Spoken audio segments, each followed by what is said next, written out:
In this episode, best-selling author and founder of Mark's Daily Apple, Mark Sisson, joins me to separate fact from fiction and share some simple paleo hacks to get your dinners on the table fast. We'll be cooking up a spinach salad with warm bacon dressing, Thai-style steak with carrot salsa and red curry mayo, and fresh berries with coconut cream and dark chocolate. I'm your host, Camille Macris, paleo chef, lover of good food and vibrant health.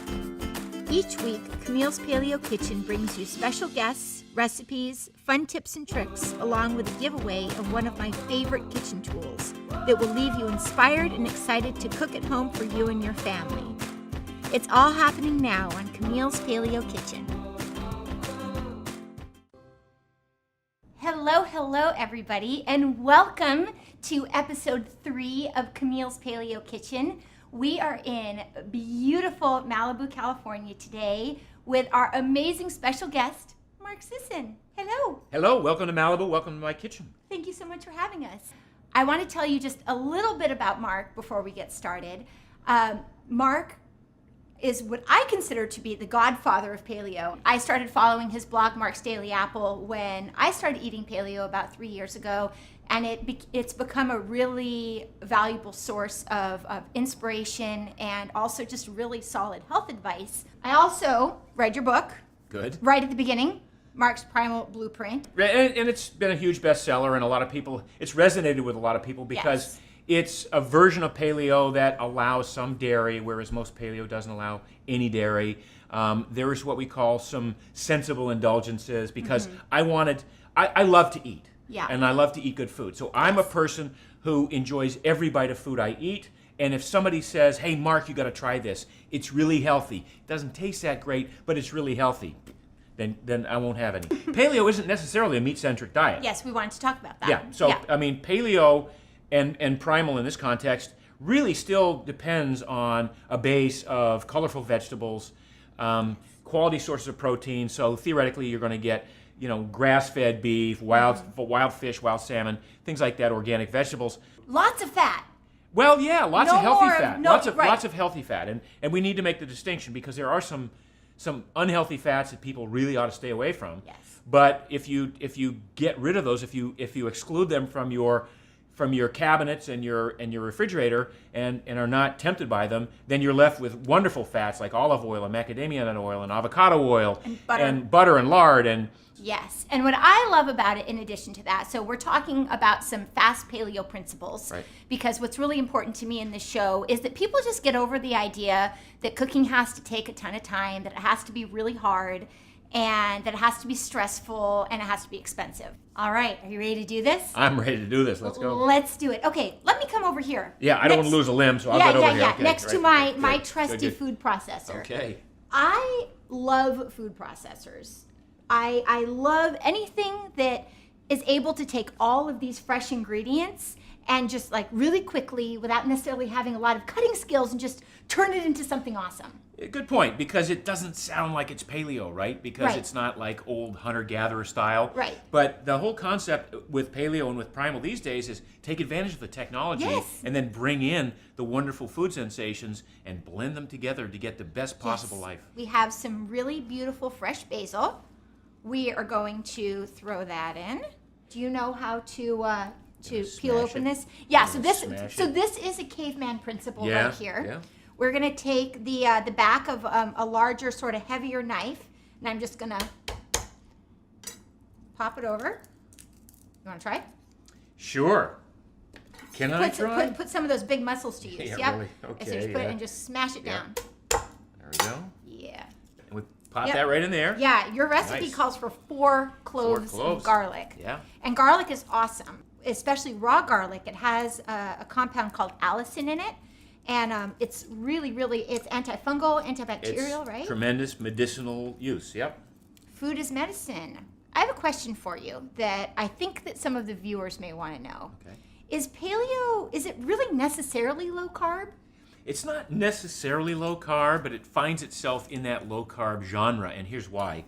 When you get rid of the excess sugars in your diet, the high fructose corn syrup, the sugared drinks, and the beverages that we drink. All when you get the rid processed of foods. all the processed Yeah. foods, when you get rid of the pastas and the breads and the cereals, when you get rid of all those, you're taking out mostly carbohydrates and Right. mostly simple carbs that convert to sugar pretty quickly. So it is, in that regard, it's a lower carb diet, but then you don't have to go out of your way to shun carbs. I think that was something that that people have different ideas about, even inside of the paleo community.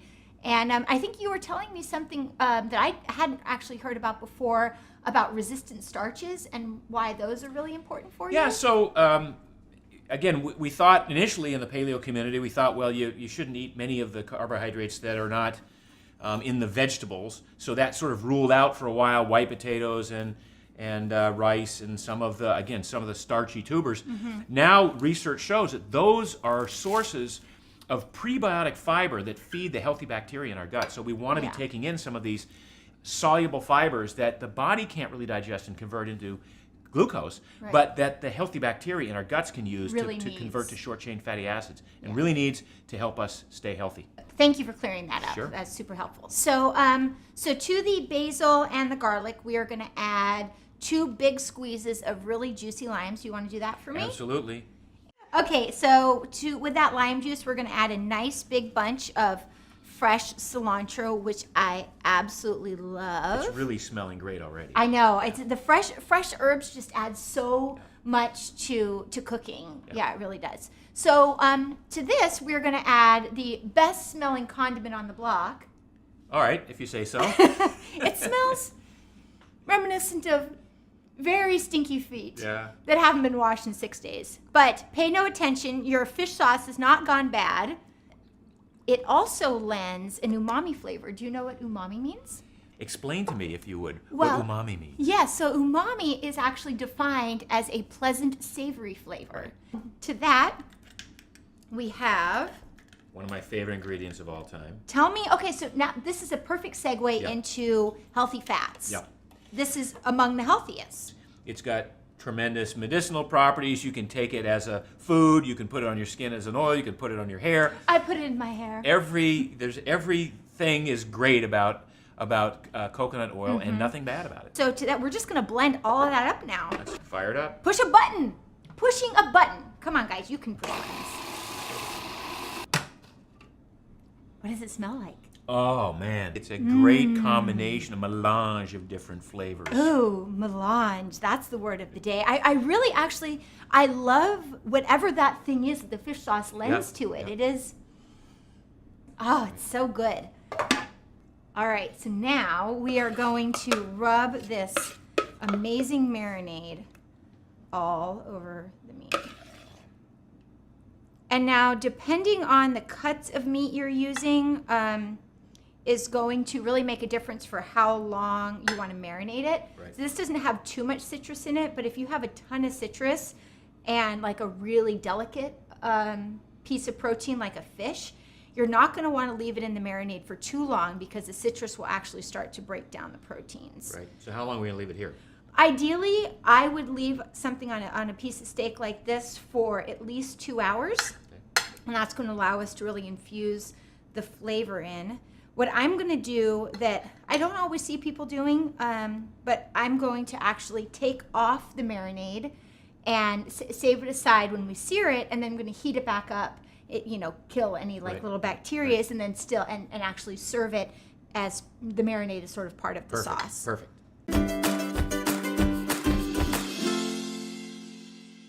Okay, so now we are going to make in your book, it's called carrot salsa, but we're using it more as a bed of carrot slaw for our steak. It's a side dish. It's a Yeah. good side dish. Yeah. Yeah. And again, we are going to use not one, but 2 versions of food processor.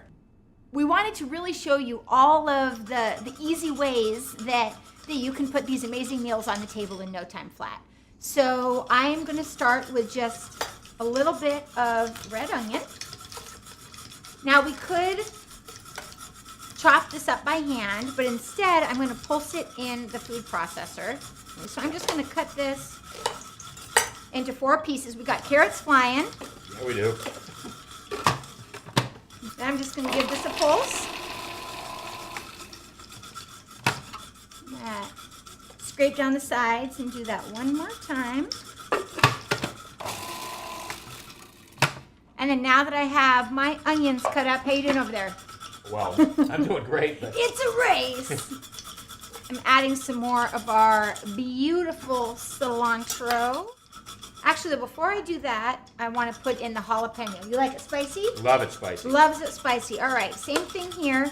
So with jalapenos, most all of the spice is going to be up inside the seeds. So if you like it spicy, you can throw the seeds in. I'm going to put in a couple seeds. Okay. Okay. And then again, I'm just going to give it a little starting point. Something really important to know about jalapenos is that these oils, even if they're not feeling spicy on your fingers, if you get these oils into your... Don't rub your eyes. Do not rub your eyes. I have so many horror stories about jalapeno juice in my eyes. This is also why I like to use a food processor instead of cutting them, because I'm pretty sensitive. Makes total sense. I'm going to give that another little pulse. Now to that, I'm going to add the cilantro. Then we have a nice sprinkle of cumin. Okay, so we have our red onion, cumin, coriander, and cilantro so far. And to that, we are going to add some nice big squeezes of lime juice. You want to do this other one here? Sure. Awesome. Now to that, we are going to, let's see, so let's dump those carrots into this bowl. Okay. I'm just gonna, so we have our 2 food processor concoctions. And now, would you like to do the honors? That's looking I good. really like salt. Oh, good. Well, then I'll put an extra spritz for you. And then we have some really nice organic extra virgin olive oil here that I also love. Oh, I love these colors. And what's also really nice, so some of these veggies can oxidize, but the lime juice is going to help prevent that from happening. All right, so there's our salad. Now we are going to take out our steak and throw them on the grill. Awesome. Let's do it.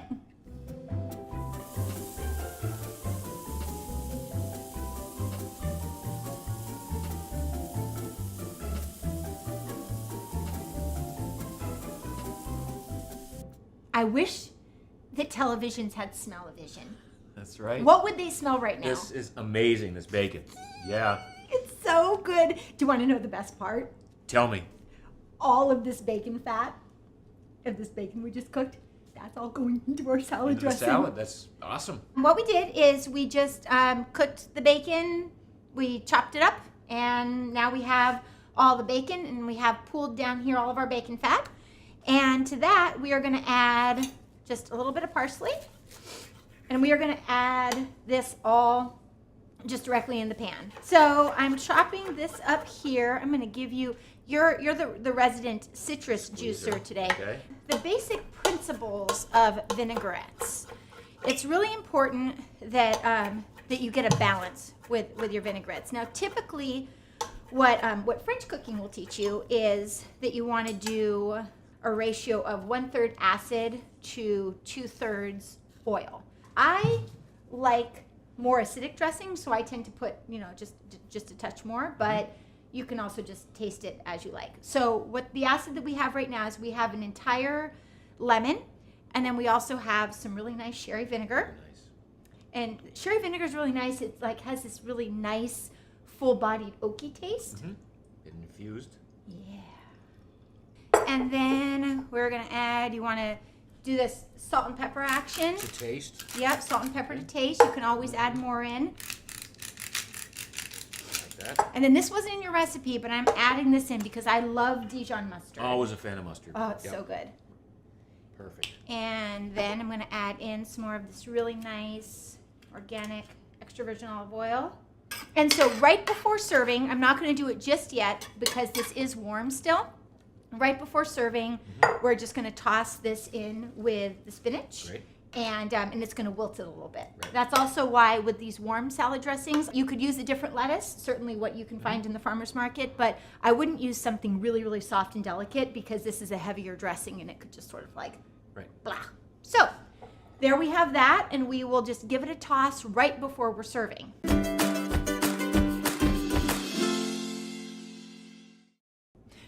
dessert. Oh boy. Are you ready for dessert? Absolutely. Let's do it. I love this dessert because of all of the antioxidants in the berries. I love how simple it is, and all of just not only the berries, but the berries, the dark chocolate. What's in dark chocolate?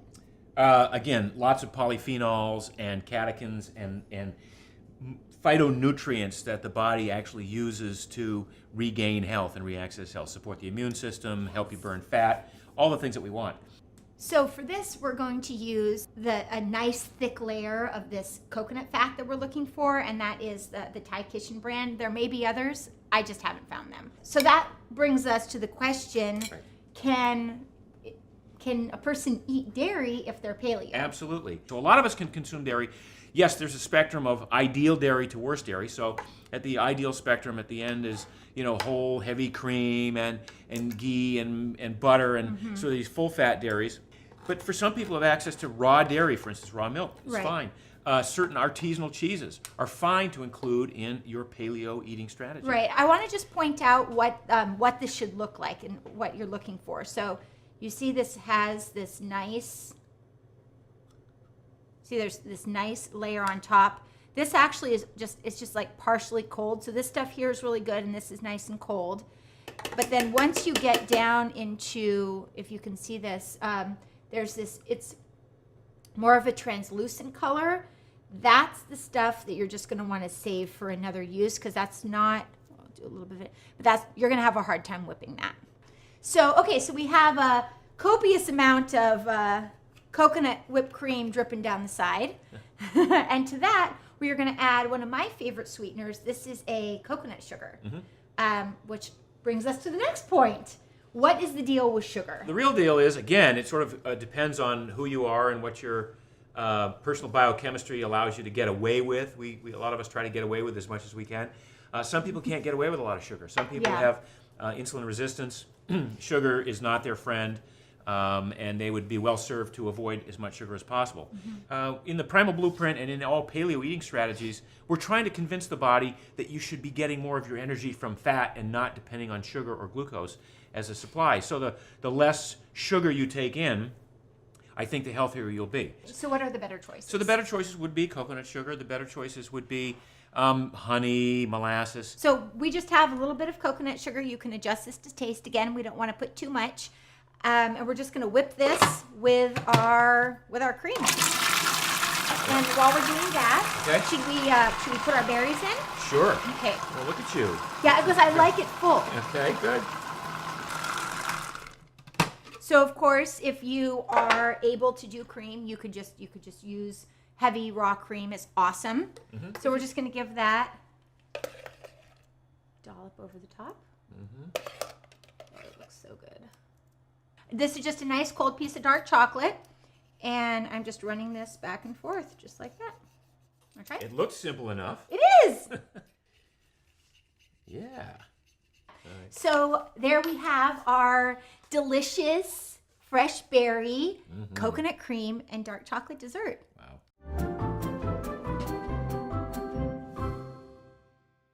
Let me tell you guys what I did. So I took our yummy slaw. We just put a little bit of that on the bottom.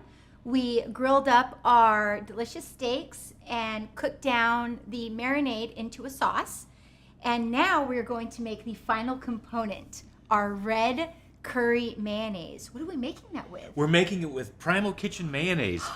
My baby. That we've been working on this for like a year and a half. This is the most amazing mayonnaise. I think we cracked the mayonnaise code. We made this with avocado oil, my favorite of all oils. So Mark, tell the viewers, because now I know that they're going to want this mayonnaise. Yes. Where can they find it? Primalkitchen.com. Go there, Primalkitchen.com. and we have you can get a mayonnaise cookbook. Thank you. It's my pleasure. So let's make Yeah, this. so let's do it. So I'm going to let you do the honors of scooping some mayonnaise into the bowl. All right. And I have, while he does that, I have this Thai Kitchen red curry paste that I really love. So this is, I do have to tell you though, this is really salty. So I'm going to actually just put, I'm just going to start with a little bit, and then you can just add a little bit more. You can also add some lemon or lime juice to it if you wanted to. It's super simple, and I'm just going to stir it up. Looking good. And that's really pretty much it. So we're just gonna, right before we eat it, we're just gonna put a dollop of this on and we're just gonna go to town.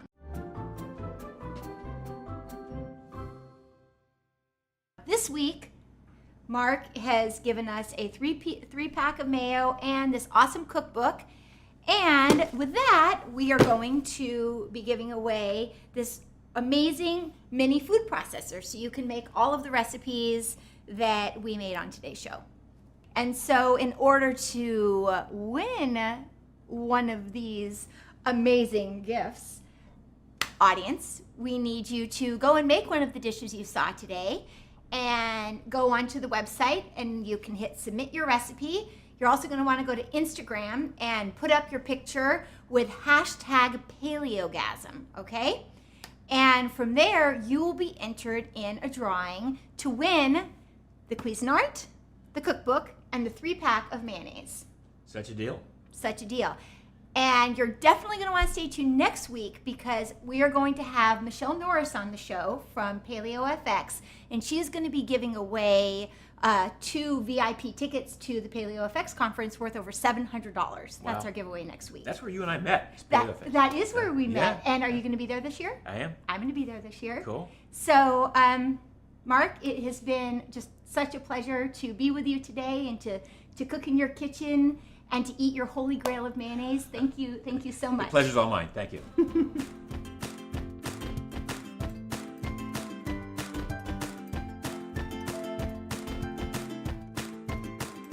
Try the salad too. It's really good. Yeah. I know I'm surprised, but I'm always so surprised.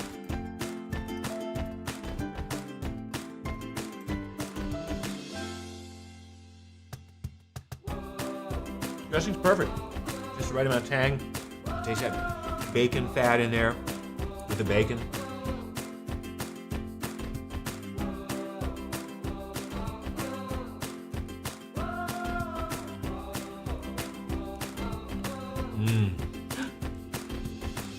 Is that a paleogasm I hear? Yes, indeed.